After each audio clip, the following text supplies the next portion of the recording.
Everyone, कैसे हैं आप सब। आई होप आप सब बहुत अच्छे होंगे और आपके सीटेट की तैयारियां भी बहुत अच्छी चल रही होगी। मैं निर्मला साहू स्वागत करती हूँ आप सभी का अपने यूट्यूब चैनल नीरूज लर्निंग हब पे। यहाँ पे मैं आपको सीटेट की पेडागोजी और कंटेंट दोनों की तैयारी करवाती हूँ हर सब्जेक्ट से रिलेटेड। और आप सभी को पता है सीटेट ने ऑफिशियल अपने वेबसाइट पे सीटेट एग्ज़ाम 2023 की डेट घोषित कर दी गई है। उनके द्वारा उन्होंने डिक्लेयर कर दिया है कि एग्ज़ाम 20 अगस्त 2023 को होगा, और वो भी ऑफलाइन मोड पे, पेन पेपर मोड पे। जो आप जैसे OMR शीट जो भरते थे ना पहले, इससे पहले जो 2020 तक ऑफलाइन मोड पे होता था OMR शीट भरकर, वैसा ही सेम एग्ज़ाम अब 2023 20 अगस्त को होगा। और आप सभी को जैसा कि मालूम है, एग्ज़ाम जो है एक दिन 20 तारीख को अगस्त में जो संडे को पड़ रहा है, उसी दिन जो भी जिस भी शहर, मतलब जिस भी राज्य के शहर हैं वहाँ सेंटर दिया जाएगा। उसी एक दिन में ऑल ओवर इंडिया में एग्ज़ाम कंडक्ट कर लिया जाएगा। ऑनलाइन नहीं होगा, ऑफलाइन मोड में होगा। आप सभी को ये बात पता है। और आज हम उसी से रिलेटेड हम सिलेबस, सीटेट एग्ज़ाम का जो पेपर 1 पेपर 2 का सिलेबस है, एग्ज़ाम का जो पैटर्न है, कितने घंटे का कितने क्वेश्चंस आते हैं और क्या स्ट्रेटजी होनी चाहिए आपकी उसे तैयारी करने की, ये सब के बारे में हम आज डिटेल चर्चा करेंगे। तो आगे बढ़ने से पहले ये कुछ मेरे बारे में है। जैसा आप सभी जानते हैं, मेरा नाम है निर्मला साहू। मैंने बीएड में टॉप किया हुआ था। सीटेट पेपर 1 पेपर 2 मैंने सेल्फ स्टडी से क्वालिफाई किया हुआ था, और as a PGT English teacher मुझे कई सालों का टीचिंग में एक्सपीरियंस है। तो चलिए बिना समय गंवाए हम अपने मुद्दे पे आते हैं। आज जो मैंने टॉपिक लिया है, देखिए क्या होता है कि बहुत सारे हमारे नए एस्पायरेंट हैं जो कि सीटेट एग्ज़ाम फर्स्ट टाइम देने जा रहे हैं। उन्हें बहुत सारे डाउट होंगे, बहुत सारे उनके मन में सवाल होंगे, क्या है क्या नहीं है, कैसे होगा, क्या करना है। तो मैंने सोचा कि हम कंटेंट वगैरह तो हम बनाते ही हैं, उससे पहले क्यों ना हम इस पे एक चर्चा कर लें कि उसका सिलेबस क्या है, पैटर्न क्या है, किस तरह से क्वेश्चन पूछता है, क्या इसमें नेगेटिव मार्किंग होती है या नहीं होती है, कैसे आपको उसका स्ट्रेटजी फॉलो करना चाहिए, कैसे आप एग्ज़ाम को देने में क्या अप्रोच इस्तेमाल करेंगे, ये सब कुछ आज हम डिस्कस करेंगे। तो देखते हैं। सीटेट एग्ज़ाम आप सभी को पता है, आप सभी जानते हैं कि सीटेट एग्ज़ाम जो है एक टीचर्स एलिजिबिलिटी टेस्ट होती है, मतलब कि शिक्षक पात्रता, है ना, टीचर एलिजिबिलिटी टेस्ट। ठीक है, अब ये हम पूरा नहीं लिख रहे हैं, टीचर एलिजिबिलिटी टेस्ट। जैसे कि स्कूल में आप प्राइमरी या मिडिल लेवल के टीचर बनना चाहते हैं, क्योंकि हायर लेवल के लिए सीटेट पेपर नहीं लिया जाता है, ये सिर्फ पेपर 1 पेपर 2 जो होता है वो लिया जाता है प्राइमरी से मिडिल के लिए। तो टीचर बनना है अगर आपको किसी भी सेंट्रल गवर्नमेंट या स्टेट गवर्नमेंट एग्ज़ाम अगर आप देना चाहते हैं, उससे पहले आपको सीटेट पास होना है, ये सभी जानते हैं। जैसे कि कौन कौन से एग्ज़ाम हैं, KVS एग्ज़ाम है, NVS एग्ज़ाम है, DSSB एग्ज़ाम है आपका, और EMRS अभी निकला है नोटिफिकेशन। ठीक है, EMRS का निकला है। ये सब क्या है, सेंट्रल गवर्नमेंट एग्ज़ाम होते हैं। इसमें आप क्वालिफाई करते हैं तो आप टीचर बनते हैं। लेकिन इस एग्ज़ाम को देने के लिए आपके पास ये एलिजिबिलिटी होनी चाहिए। अगर आप प्राइमरी टीचर बनना चाहते हैं तो आपके पास सीटेट पेपर 1 होना चाहिए, और अगर आप मिडिल क्लास के टीचर बनना चाहते हैं तो आपके पास पेपर 2 सीटेट क्वालिफाई होना चाहिए, है ना। तो ये एक क्या है, क्वालिफाइंग एग्ज़ाम है, मतलब एलिजिबिलिटी है ये, कि आप अगर KVS, NVS, DSSB या कोई भी स्टेट गवर्नमेंट एग्ज़ाम जो आपके स्टेट में होते हैं, उस एग्ज़ाम को देना चाहते हैं टीचर बनने के लिए, तो आपको सीटेट या फिर स्टेट टेट जो है वो क्वालिफाई होना चाहिए। और पेपर 1 पेपर 2, जैसा कि आपको मैंने बताया, पेपर 1 जो होता है क्लास 1 से 5, मतलब कि प्राइमरी टीचर, PRT जिसे हम कहते हैं, उसके लिए ये दिया जाता है, एलिजिबल होते हैं सीटेट 1। सीटेट पेपर 2 जो है 6 से 8, मतलब कि मिडिल, जिसे हम TGT भी कहते हैं, है ना। इन जो TGT टीचर बनना चाहते हैं उसके लिए ये होता है एलिजिबिलिटी। अब देखते हैं कि क्या है पेपर, किस तरह से और क्या क्या उसमें पूछे, कैसे दिया जाता है, उसके मार्क्स वगैरह क्या क्या होते हैं देख लेते हैं। दोनों जो पेपर होते हैं सीटेट पेपर 1 पेपर 2 के 150 मार्क के होते हैं। देखिए 150 मार्क के MCQs क्वेश्चन होते हैं, मल्टीपल चॉइस क्वेश्चन, मतलब एक क्वेश्चन दिया जाता है, 4 ऑप्शन देते हैं, उसमें से आपको सही ऑप्शन टिक करना होता है। और हर जो क्वेश्चन है वो 1 नंबर का होता है, कोई नेगेटिव मार्किंग नहीं होती है, नो नेगेटिव मार्क। ठीक है, अगर आपने आंसर गलत दे दिया है तो उसमें कोई नेगेटिव मार्किंग नहीं होगी। और हर जो क्वेश्चन है वो क्या है, 1 नंबर का होता है। और पेपर जो है ऑफलाइन में कंडक्ट किया जाएगा, जैसा कि अभी मैंने पहले ही आपको बताया, पेन पेपर मोड में, है ना, जिसमें आप OMR शीट को गोल गोल कर कर भरते हैं। ठीक है, अब पेपर 1 5 सेक्शन में कंसिस्ट होता है और पेपर 2 में 4 सेक्शन होते हैं, वो हम आगे देखेंगे, डिटेल में समझाएंगे। ठीक है, नंबर दोनों 150 मार्क के होते हैं, पेपर 1 भी 150 मार्क के होंगे, पेपर 2 भी 150 मार्क के होंगे। पेपर 1 से 5 मतलब PRT प्राइमरी टीचर के लिए होता है एलिजिबल, और पेपर 2 जो होता है वो मिडिल के लिए, TGT के लिए एलिजिबल होता है। दोनों ही 150 मार्क के होंगे, एक एक नंबर के ईच क्वेश्चन होंगे, 5 सेक्शन होते हैं पेपर 1 में, 4 सेक्शन होते हैं पेपर 2 में। आइए नेक्स्ट देखते हैं हम। देखिए सीटेट जो है कौन लेता है ये आपको पता है, ये सब बताने की ज़रूरत नहीं है आपको, central board of secondary education लेता है। ठीक है, और एग्ज़ाम की डेट आ चुकी है क्योंकि 20 अगस्त 2023 संडे को। ठीक है, एग्ज़ाम एक ही दिन में पूरे ऑल ओवर इंडिया में कंडक्ट किया जाएगा, अलग अलग स्टेट के अलग अलग जो सेंटर जो दिए जाएंगे उसमें। ड्यूरेशन ऑफ सीटेट एग्ज़ाम 2.5 घंटे का है ना, यहाँ पर देख सकते हैं दोनों पेपर, पेपर 1 और पेपर 2 दोनों पेपर 2.5 घंटे का है। लैंग्वेज जो है एग्जाम में 20 होगा, वो हम अभी बात करेंगे, ऐसे कंफ्यूज हो जाएंगे लैंग्वेज 20 को देखकर। मैक्सिमम मार्क जो मतलब वही 150 मार्क है फॉर ईच पेपर, एक एक नंबर का है, मल्टीपल चॉइस में होता है, ऑफलाइन मोड में होगा। OMR जो शीट होती है उसको आपको भर के करना होगा, जैसे आप पहले देते थे 2020 तक, अब 2021 तक था, सॉरी 2021 जनवरी तक, फिर वो लास्ट दिसंबर से जब हुआ था तब वो क्या हुआ था, पेपर ऑनलाइन मोड पे हो गया था। मार्किंग स्कीम जैसे कि पहले बताया है कि 1 मार्क होता है हर क्वेश्चन में और कोई नेगेटिव मार्किंग नहीं है रॉन्ग आंसर के लिए। अब पैटर्न देख लेते हैं। सीटेट पेपर 1 जो है 5 सेक्शन में डिवाइड है, जैसा कि हम जानते हैं। क्या क्या है वो, चाइल्ड डेवलपमेंट पेडागोजी 30 नंबर।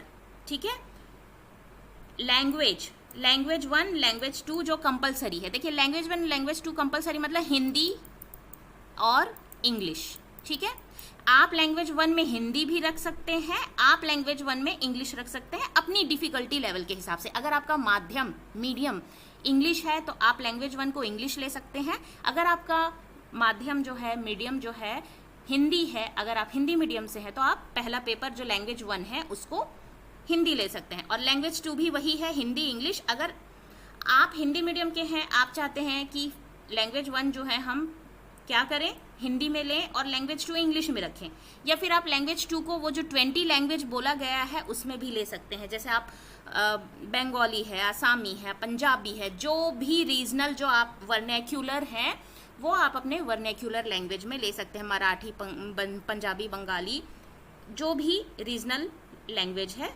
उसे आप ले सकते हैं। ठीक है, लेकिन ऐसा नहीं है कि आप हिंदी लैंग्वेज 1 भी हिंदी ले ले, लैंग्वेज 2 भी हिंदी ले ले, या लैंग्वेज 1 भी इंग्लिश ले ले, लैंग्वेज 2 भी इंग्लिश ले ले। नहीं, ऐसा नहीं करना है, ऐसा नहीं किया जा सकता। ठीक है, लैंग्वेज 1 अगर एक ले ली है तो लैंग्वेज 2 आपकी दूसरी होनी चाहिए। लैंग्वेज 1 में आप इंग्लिश को पहले रख सकते हैं, चाहे हिंदी को रख सकते हैं। लैंग्वेज 2 में चाहे आप हिंदी को पहले रख सकते हैं, इंग्लिश को पहले रख सकते हैं। सभी 30 मार्क्स से हैं पाँचों सेक्शन। और मैथमेटिक्स जो 1 से 5 तक पूछा जाता है, क्लास 5 तक का जो 1 से 5 जो आपका NCERT है, बहुत अच्छे से पढ़ लेंगे, आपका बहुत अच्छे से तैयारी हो जाएगा। ठीक है, एनवायरमेंटल स्टडी 1 से 5 तक आपको पढ़ना है, NCERT, वो भी 30 मार्क्स के। हर सब्जेक्ट आप देख सकते हैं 30 30 30 30 30 150 मार्क्स के होते हैं। Each question carry 1 mark, no negative mark. Time duration है आपका 2.5 घंटे। ये तो बात हो गई हमारे सीटेट पेपर 1 की। अब सीटेट पेपर 2 की देख लेते हैं। ठीक है, अब जैसे कि सीटेट पेपर 1 5 सेक्शन में डिवाइड था, 150 मार्क्स का था। सीटेट पेपर 2 भी 150 मार्क्स के हैं, देखिए 150 मार्क्स के हैं और ईच क्वेश्चन 1 मार्क के हैं, नो नेगेटिव मार्क, ठीक है। लेकिन सेक्शन जो है इसमें 4 है। आगे देखेंगे कैसे। देखिए जो कैंडिडेट हैं, जो एस्पायरेंट हैं, जो एग्ज़ाम देने जा रहे हैं, अगर साइंस या मैथ्स ग्रुप के हैं, जैसे बायो या मैथ्स वाले हैं, ग्रेजुएशन में उन्होंने बायो या मैथ्स किया हुआ है, तो ये सब्जेक्ट लेना पड़ेगा उनको, ठीक है। अगर बायो वाले हैं तो भी ये मैथमेटिक्स एंड साइंस ये कंबाइंड पूछता है, ठीक है, ये कंबाइंड पूछता है। और अगर मैथ्स वाले हैं तो भी ये इसे लेना पड़ेगा। और जो बच्चे ह्यूमैनिटी से हैं, यानी आर्ट्स, कॉमर्स, ठीक है, लिटरेचर, वो लेंगे सोशल स्टडी सेकंड, ठीक है। अब देखते हैं कैसा, इसमें भी चाइल्ड डेवलपमेंट पेडागोजी पूछेगा 30 नंबर का।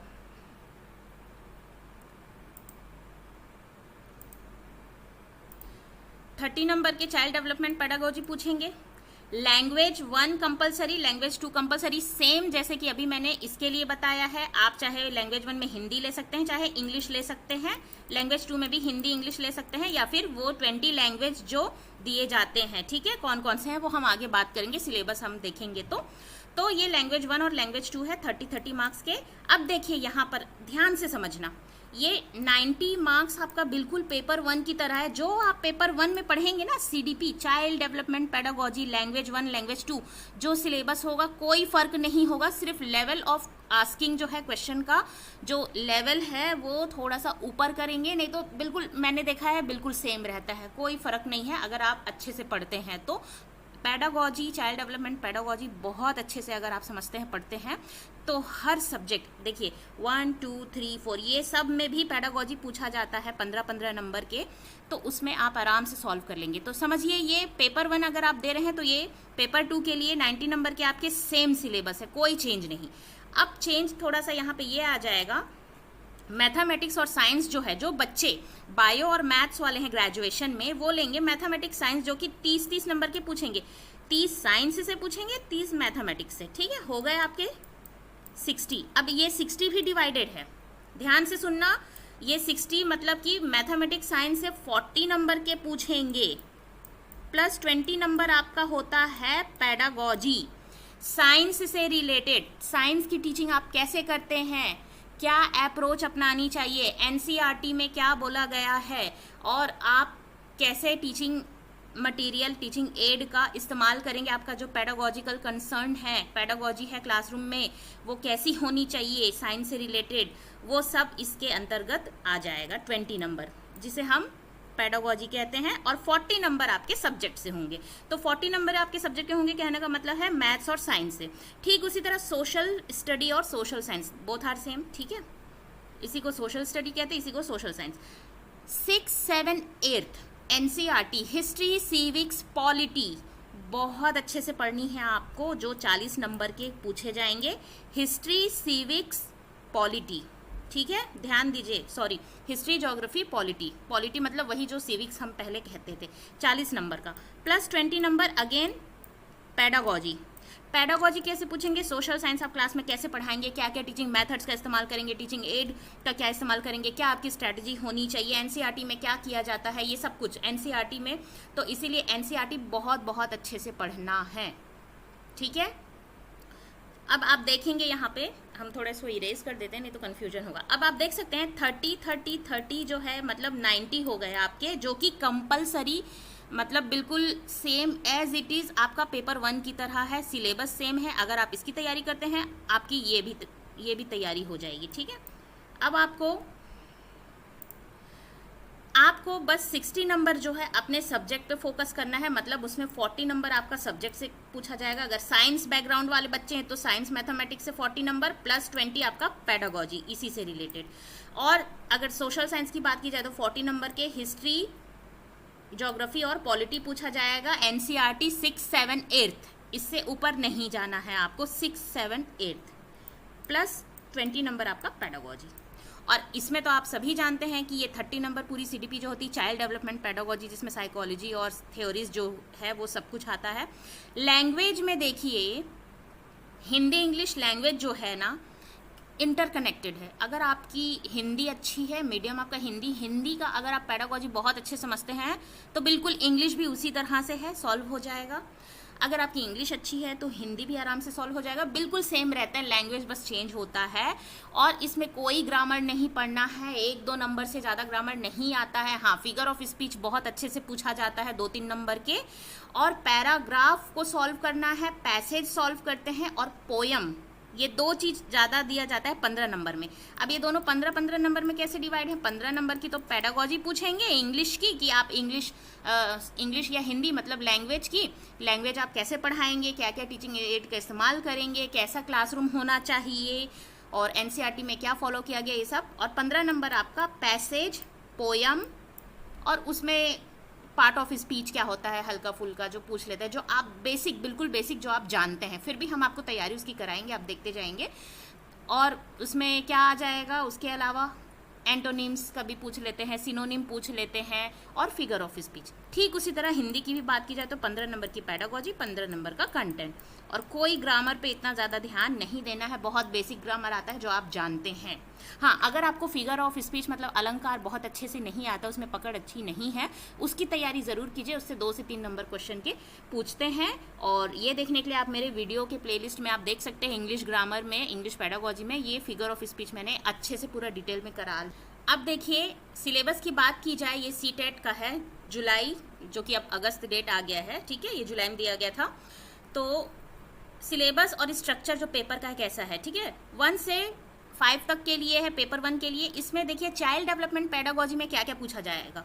Concept of development and its relationship with learning, principle of development of children, influence of heredity and environment, socialization process, social work, children teacher parent pair, पियाजे, Kohlberg, Vygotsky, social construct and critical perspective. ये तो मैं आपको बार बार ये चीज़ कहती हूँ कि जिन पियाजे जी, लेव वाइगॉत्स्की जी, ये सब बहुत ज़्यादा इंपॉर्टेंट हो जाते हैं, इनकी थ्योरी जो है वो बहुत ही ज़्यादा इंपॉर्टेंट हो जाती है पढ़ने के लिए आपको, ठीक है।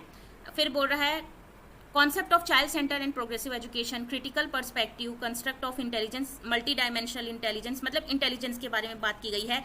Gender as a social construct, ठीक है, जेंडर का role, bias, educational practice, individual difference. देखिए हमने क्वेश्चन भी देखा है, इतने सारे क्वेश्चन किए हैं, पियाजे का, सोशलाइजेशन का, जेंडर बायस से रिलेटेड, मल्टी डायमेंशनल इंटेलिजेंस, इसके भी क्वेश्चन देखे हैं, सब कुछ इसमें है, मतलब क्वेश्चन पूछा गया। आप पैटर्न को देख चुके हैं तो बहुत ज़्यादा डिटेल में जाने की ज़रूरत नहीं है, एक ओवरव्यू में आपको दे रही हूँ, है ना।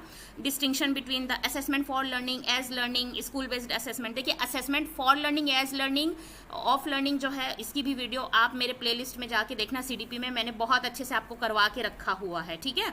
ये सब कुछ ये पूछा जाता है, फॉर्मेटिव असेसमेंट क्या है, असेसिंग क्या है, क्रिटिकल थिंकिंग क्लासरूम में बच्चे के लिए कितना इंपॉर्टेंट है, लैंग्वेज है, थॉट है, ये सब कुछ इसका सिलेबस है। और ये as it is same paper 2 के लिए भी है, ठीक है, चाइल्ड डेवलपमेंट पेडागोजी, ठीक है, बाल शिक्षा मनोविज्ञान। अब देखिए इंक्लूसिव एजुकेशन और बच्चे की स्पेशल नीड, उसके बारे में भी है, ठीक है। Addressing learning from diverse background including disadvantage and deprived. इसके डिप्राइव्ड वाले, डिसएडवांटेज वाले क्वेश्चन हमने कितने सारे किए हैं, आपने देखा है ना। Addressing the need of children with learning difficulty के बारे में भी, डिसलेक्सिया वगैरह के बारे में हमने पढ़ा है ना, क्वेश्चन आप देख सकते हो, उससे पूछा जाता है। Talented, creative, specially abled learner. देखिए क्रिएटिव थिंकिंग वाला भी जो बच्चा है उससे रिलेटेड भी क्वेश्चन हमने किया है, ये सब पूछा जाता है उसमें, है ना। क्रिएटिव थिंकिंग जिसे हम डाइवर्जेंट थिंकिंग चाइल्ड बोलते हैं, स्पेशल चाइल्ड, गिफ्टेड चाइल्ड कहते हैं, ये टॉपिक इंपॉर्टेंट है। अब देखिए लर्निंग एंड पेडागोजी में क्या क्या है, बच्चे कैसे सीखते हैं, ठीक है, और अगर फेल होते हैं तो क्यों होते हैं, इसके पीछे किसकी रिस्पॉन्सिबिलिटी है, किसके कारण ऐसा हो जाता है, मतलब बच्चे फेल होते हैं उसके पीछे क्या कारण है, ये सब कुछ। और जो चिल्ड्रन को जो पढ़ाने की जो स्ट्रेटजी होती है, सोशल एक्टिविटी, सोशल लर्निंग जो कॉन्टेक्स्ट है, ये सब उसमें पूछा जाता है। Child as a problem solver, scientific investigator, ठीक है, cognition, emotion, motivation, learning, factor contributing to learning, learning को कौन कौन से फैक्टर कंट्रीब्यूट करते हैं, पर्सनल या एनवायरनमेंट या हेरिडिटरी, ये सब कुछ इसके अंतर्गत आ जाते हैं, ठीक है। तो ये आपका, आप देख सकते हैं, ये सीडीपी का मतलब चाइल्ड डेवलपमेंट पेडागोजी का पेपर 1 के लिए, और सेम टू सेम बिल्कुल एज इट इज टॉपिक है आपका पेपर 2 के लिए भी, चाइल्ड डेवलपमेंट पेडागोजी, इतना ये टॉपिक है उसके लिए। अब लैंग्वेज की बात की जाए, सेकेंड लैंग्वेज, तो इंग्लिश लैंग्वेज की बात की जाए तो reading unseen passage, 2 passage 1 prose और ड्रामा। मैंने पहले ही बताया था आपको, 2 पैसेज एक प्रोज या ड्रामा और 1 poem with question on comprehension. Question के साथ आएगा जिसको आपको कॉम्प्रहेंड करना है, समझना है, उससे रिलेटेड ग्रामर, वर्बल एबिलिटी और जो कुछ भी उसमें पूछा जाएगा वो पूछते हैं, जैसे synonym, antonym, part of speech, figure of speech, ये सब कुछ भी पूछ सकते हैं, उसी को बोला गया है। ठीक, ये आएगा आपका 15 नंबर का। यही चीज़ है जो 15 नंबर में आता है। इसमें 2 पैसेज आते हैं, 1 प्रोज आता है, 1 पोएम आता है, उससे रिलेटेड जो भी कुछ आते हैं इसमें वर्बल एबिलिटी पूछी जाती है, ग्रामर थोड़े बहुत पूछे जाते हैं, इन्फ्रेंस वगैरह पूछा जाता है। तो ये 15 नंबर का। अब 15 नंबर की ये पेडागोजी, ये जो देख रहे हैं ना, pedagogy of language development, language सिखाने के लिए बच्चों को लैंग्वेज जो है क्लासरूम में टीचिंग करने के लिए कैसे सिखाएंगे, उसके लिए 15 नंबर की जो पेडागोजी पूछी जाती है ना, वो है लर्निंग एंड एक्विजिशन क्या होता है। ये भी मैंने आपको पढ़ाया हुआ है, प्लेलिस्ट में जाके देखेंगे सीडीपी की मेरी, मैंने ये पढ़ा दिया है। Principle of language and teaching, role of listening and speaking, है ना, ये 4 स्किल जो होते हैं ना, लिसनिंग, रीडिंग, राइटिंग और क्या है रिसेप्टिव जो स्किल्स होती है, और ये सब कुछ मैंने आपको करवाया हुआ है, जाके देखना प्लेलिस्ट में, पूरी डिटेल वीडियो मिल जाएगी आपको और आपको बहुत ही ज़्यादा हेल्प मिलेगी। अब देखिए, critical perspective on the role of grammar. ठीक है, ग्रामर का क्या रोल होता है लैंग्वेज लर्निंग में, कम्युनिकेटिंग जो आइडिया है वर्बल और रिटन फॉर्म में कैसे किया जाता है, ये सब इसमें पूछा जाता है। Challenges of teaching language in a diverse classroom. Diverse classroom मतलब जहाँ पर विविधताएं होती हैं, बच्चे जो अलग अलग आते हैं इंडिविजुअल डिफरेंस के साथ, वहाँ पर आप क्या क्या चैलेंज होता है एज अ टीचर, और लैंग्वेज डिफ़िकल्टी होती, क्या क्या किया जा सकता है, लैंग्वेज वो सब पूछेगा, लैंग्वेज स्किल्स, ठीक है, भाषा कौशल, evaluating language comprehension and proficiency, speaking, listening, reading, writing. देखिए ये वाला जो है मैंने करवा दिया है आपको। ठीक है, teaching learning material, text book, multimedia material, multilingual resource. Multilingual resource क्या है बताइए, लैंग्वेज, डिफरेंट लैंग्वेज जो यूज़ करते हैं। अभी हमने कुछ टाइम पहले क्वेश्चन को सॉल्व किया था ना प्रीवियस पेपर में, मल्टीलिंगुअल जो होता है एज ए रिसोर्स वो लैंग्वेज होता है क्लासरूम में। तो ये सब आप कैसे इस्तेमाल कर सकते हैं as a teacher. Remedial teaching मतलब कि किसी बच्चे में जो कमी है अगर उसको डायग्नोज करेंगे, फाइंड आउट करेंगे और अपनी टीचिंग स्ट्रेटजी को उसके रिक्वायरमेंट के हिसाब से, उसके नीड के हिसाब से आप उसे टीचिंग लर्निंग करेंगे, वो आपकी रेमेडियल टीचिंग होती है। उसे हम रेमेडियल टीचिंग कहते हैं, निदानात्मक शिक्षण कहते हैं इसके बारे में। ठीक है, तो ये हो गया आपका इंग्लिश का 15 नंबर का पेडागोजी, और यही सेम आपका पेपर 2 में भी है। अब कॉम्प्रहेंशन, लैंग्वेज 2 की बात की जाए, लैंग्वेज 1, लैंग्वेज 2 मतलब हिंदी इंग्लिश, ये जो दोनों दिया हुआ है ना, वो हिंदी और इंग्लिश के कॉन्टेक्स्ट में दिया हुआ है। वही सेम चीज़ 2 अनसीन पैसेज, प्रोज, ठीक है, और क्वेश्चन आंसर के साथ ग्रामर, कॉम्प्रहेंशन और ये सब दिया हुआ है। ठीक है, अब लर्निंग यही वही सारी चीज़ें दी हुई है जो आप लैंग्वेज 1 में लेते हैं, लैंग्वेज 2 में, और लैंग्वेज 2 में भी वही सेम चीज़ दी हुई है। 15 नंबर की ये आपकी रहेगी और 15 नंबर की पेडागोजी होगी, सेम है। ये आप देख सकते हैं यहाँ से, learning and acquisition, principal of language teaching, यही सेम चीज़ है, क्योंकि हिंदी इंग्लिश बिल्कुल सेम है, सिर्फ लैंग्वेज का फ़र्क होता है। आप देखेंगे, पेपर देंगे, पढ़ते जाएंगे, आपका जब कॉन्सेप्ट डेवलप होते जाएगा ना, बिल्डअप होते जाएगा, आपको लगेगा कि हाँ, अगर आपने एक लैंग्वेज को अच्छे से पढ़ लिया तो दूसरा लैंग्वेज आप आराम से कर सकते हैं, अगर आपको उसमें थोड़ी भी अच्छी जानकारी है तो। ठीक है, आपको एकदम कोई परफेक्शन नहीं चाहिए, एक्सीलेंस नहीं चाहिए, उत्कृष्टता नहीं चाहिए, बेसिक नॉलेज भी है, आप बहुत अच्छा कर लेंगे through practice of previous year. ठीक है, अब मैथमेटिक्स की बात करते हैं, ये प्राइमरी का है ना मैथमेटिक्स। 1 से 5 तक की जो बुक है एनसीईआरटी वो करेंगे, उसमें ज्योमेट्री पूछा जाता है, शेप्स वगैरह का। ठीक है, ज्योमेट्री, रोम्बस, पैरेललोग्राम, ये सब जो होता है। ठीक है, 3D shape, 2D shape, shapes and spatial understanding आते हैं जो, solid around us, number, addition, subtraction, multiplication, division, measurement, weight, time, ये सब कुछ आएगा 15 नंबर की पेडागोजी, 15 नंबर के कंटेंट में। अब मैथमेटिक्स का ये 15 नंबर का कंटेंट हो गया। अब 15 नंबर की पेडागोजी में देखिए, volume, data handling, pattern, money, ये सब आएगा। पेडागोजिकल जो उस क्वेश्चन पूछा जाएगा क्या होगा, nature of mathematics, logical thinking, understanding children thinking and reasoning pattern and strategy, ये सब आपको जानना है इसके बारे में कि मैथमेटिक्स का या लॉजिकल थिंकिंग का नेचर कैसा होता है, बच्चे अपनी थिंकिंग कैसे डेवलप करते हैं, उनका रीजनिंग पैटर्न, स्ट्रेटजी कैसा होता है, और आप अपनी टीचिंग लर्निंग को इफेक्टिव बनाने के लिए क्या स्ट्रेटजी को फॉलो करेंगे, यही सब से रिलेटेड क्वेश्चन आता है। बहुत बेसिक होता है। आप बच्चे के बारे में सोचते हुए एज अ टीचर आंसर करते हैं, आपको आंसर करना है एज अ टीचर नहीं, एक सोचना है कि बच्चे के पर्सपेक्टिव से क्या अच्छा होगा, तो आपके आंसर हमेशा सही होंगे। Place of mathematics in curriculum, हमारे जो करिकुलम में है वो मैथमेटिक्स का क्या प्लेस है, क्या स्थान है, उसके बारे में पूछा जाएगा। ठीक है। एनसीईआरटी में जो कुछ भी दिया गया है वो आपको पूरा पढ़ना है डिटेल में।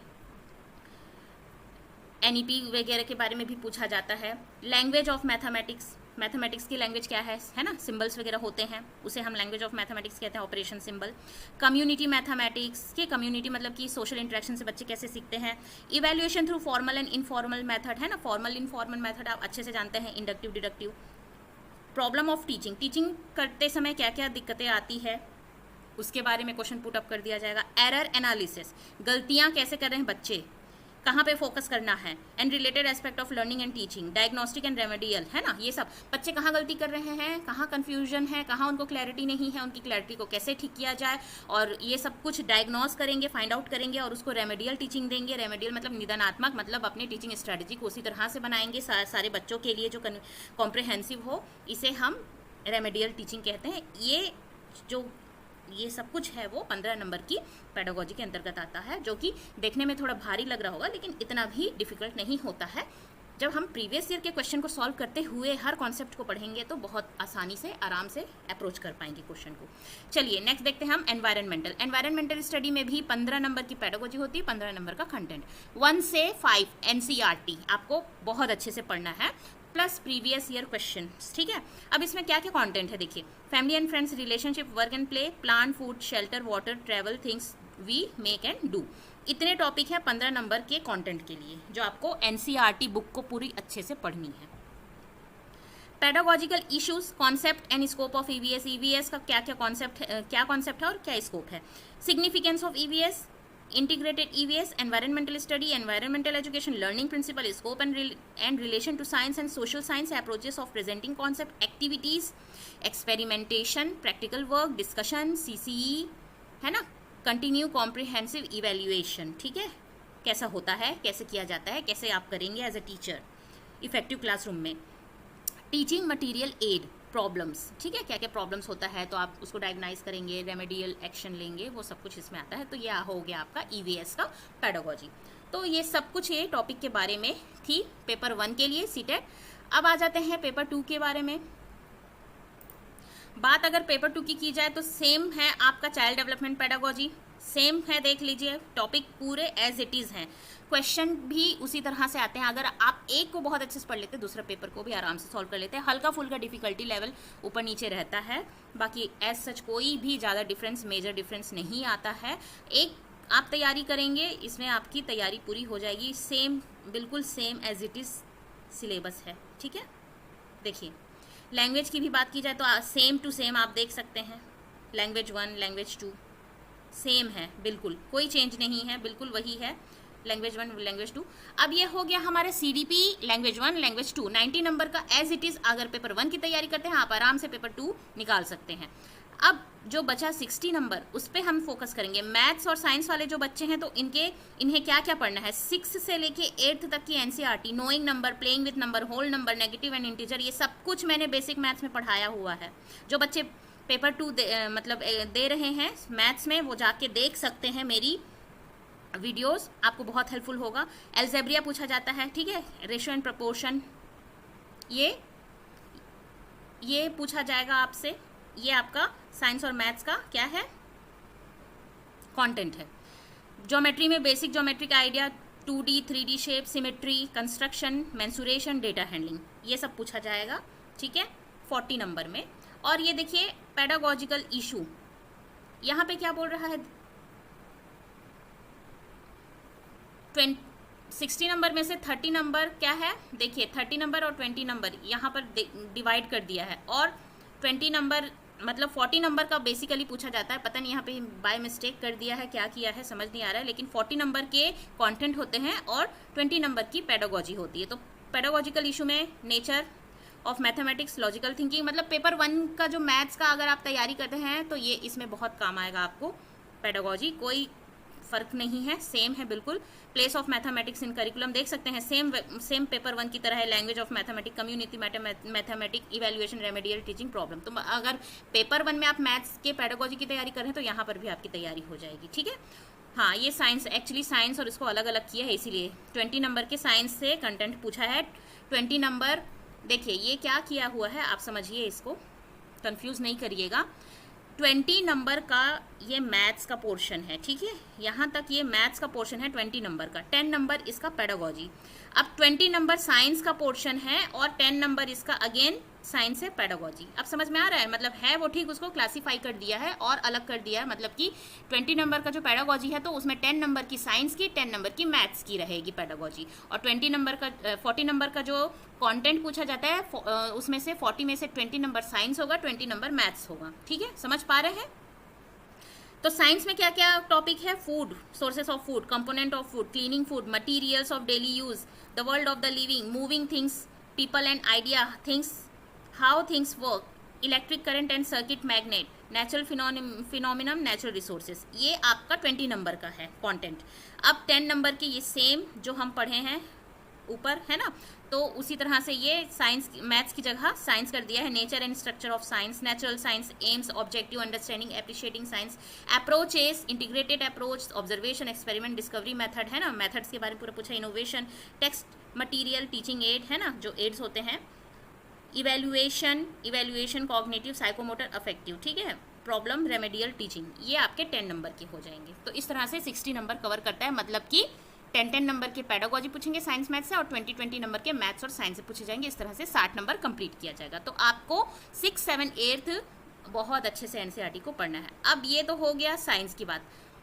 अब हम आते हैं सोशल साइंस। जो बच्चे ह्यूमैनिटी मतलब कि कॉमर्स और आर्ट्स लिटरेचर वाले हैं वो साइंस के लिए ऑप्ट करते हैं, उनके लिए क्या है, 40 नंबर का हिस्ट्री देख सकते हैं, ज्योग्राफी एंड पॉलिटी 40 नंबर का, और 20 नंबर का पेडागोजिकल इशू। पेडागोजिकल इशू में देखिए, concept and nature of social science, social study, classroom process, activity and discourse, developing critical thinking, inquiry, empirical evidence, problems of teaching social science, social study, sources primary secondary, है ना, जो sources होते हैं primary होते हैं या secondary होते हैं, प्रोजेक्ट वर्क, इवेल्यूएशन। ये हो गए 20 नंबर के पेडागोजी, मतलब पेडागोजिकल क्वेश्चन इससे बनेंगे। अब 40 नंबर का आप तैयारी जो करेंगे ना, 6, 7, 8 की history, when, where, how, earliest society, ये सब 6 से स्टार्ट है और 8 तक जाएगा। देखिए, देखते जाइए topic. The first farmer and herder, the first cities, early state, new idea, first empire, contact with distance land, political development, culture and science, new kings and kingdom. तो ये सब तो 6 से स्टार्ट था, 7, 8 ऐसे करके धीरे धीरे बढ़ता गया है। Culture and science, new king, kingdom, sultans of Delhi, architecture, creation of an empire, social change, regional culture, establishment of company power, rural life and society. देखिए ये जो इस्टेब्लिशमेंट और ये रिवॉल्ट, ये जो है ये 8th का आ गया आपका, है ना, हिस्ट्री का। Rural life and society, colonialism and tribal society, revolt of 1857, women and reform, है ना, challenging the caste system, the nationalist movement, India after independence. ये इधर पोर्शन वाले क्या आ गए, 8th के, बीच वाले आ गए 7th के, और ये आ गए earliest when, where, how, earliest society 6th के। मतलब 6, 7, 8 के एनसीईआरटी आपको हिस्ट्री, सिविक्स, पॉलिटी अच्छे से पढ़नी है। अब ये तो हो गई हिस्ट्री की बात। ज्योग्राफी में देख लीजिए आप, 6, 7, 8 उसको भी पढ़ना है। Geography as a social study, as a science, planet, earth, solar system, globe, environment and its totality, natural and human environment, air, water, human environment, settlement, transport and communication, resources, types, natural and human, agriculture. ये हो गया आपका geography का। अब polity की बात की जाए तो diversity, government, local government, making a living, democracy, state government, understanding media, unpacking gender, the constitution, parliamentary government, the judiciary, social justice and marginalised. ठीक है, ये हो गया आपका सोशल स्टडी का आपका कंटेंट 40 नंबर के और 20 नंबर के पेडागोजिकल कंसर्न। तो इस तरह से आपको तैयारी करनी है। मतलब स्ट्रेटजी अगर आप फॉलो करें तो एनसीईआरटी को बहुत अच्छे से पढ़े। प्राइमरी लेवल है तो 1 से 5 तक की एनसीईआरटी, और पेपर 2 के लिए 6, 7, 8 अगर सोशल साइंस वाले बच्चे हैं तो हिस्ट्री, सिविक्स, ज्योग्राफी, मतलब हिस्ट्री, ज्योग्राफी, पॉलिटी अच्छे से पढ़ेंगे। सीडीपी मतलब कि बाल शिक्षा मनोविज्ञान, जिसकी बहुत अच्छी तैयारी हो गई, वो हर पेडागोजिकल जो सब्जेक्ट रिलेटेड है वो अच्छे से कर पाएगा, क्योंकि उसकी अंडरस्टैंडिंग उसमें बहुत अच्छी डीप हो जाएगी। तो आप अप्रोच कर पाएंगे क्वेश्चन किस तरह से और कैसे पूछा जाता है, उसमें आपको कोई परेशानी नहीं होगी। तो प्रीवियस ईयर के जो क्वेश्चन पेपर हैं आपको बहुत बहुत अच्छे से पढ़ना है। आप जितना ज़्यादा प्रीवियस ईयर के क्वेश्चन को सॉल्व कर सकते हैं कीजिए, और हम आपको करवा ही रहे हैं समझाते हुए। उसके अलावा एनसीईआरटी पे फोकस करेंगे, और ये जो सिलेबस है उससे बाहर कुछ नहीं आने वाला है। 90 नंबर के आपके जो लैंग्वेज 1, लैंग्वेज 2 और सीडीपी है वो पेपर फर्स्ट पेपर सेकंड दोनों सेम है। पेपर 2 जो दे रहे हैं उनको अपने सब्जेक्ट में 6, 7, 8 की जो एनसीईआरटी बहुत अच्छे से करनी है, और प्रीवियस ईयर के पेपर को सॉल्व अच्छे से करना है, ताकि पैटर्न भी समझ आए और क्वेश्चन अलग अलग फॉर्म पे रिपीट होते हैं। टॉपिक वही होता है, पैटर्न को थोड़ा चेंज कर दिया जाता है, इसलिए PYQ को सॉल्व करना ज़रूरी होता है प्रीवियस ईयर क्वेश्चन को। और पेपर 1 के लिए एनवायरनमेंट मैथ्स की बात की जाए तो 1 से 5 है, जो कि आराम से बच्चे कर सकते हैं, और हम तो करवाएंगे ही आपको। जब तक आपके एग्ज़ाम ना हो हम आपको बहुत अच्छे से इसकी तैयारी करवाएंगे। तो आई होप जो आज मैंने सिलेबस डिस्कस किया है पैटर्न एग्ज़ाम का, और कैसे स्ट्रेटजी आपको अपनानी है, ये आपको वीडियो अच्छी लगी हो, तो यूज़फुल लगी हो तो शेयर, सब्सक्राइब और लाइक ज़रूर कीजिए, और पढ़ते रहिए, आगे बढ़ते रहिए और अच्छी तैयारी कीजिए। Keep learning, keep growing. Thank you. Thanks for watching.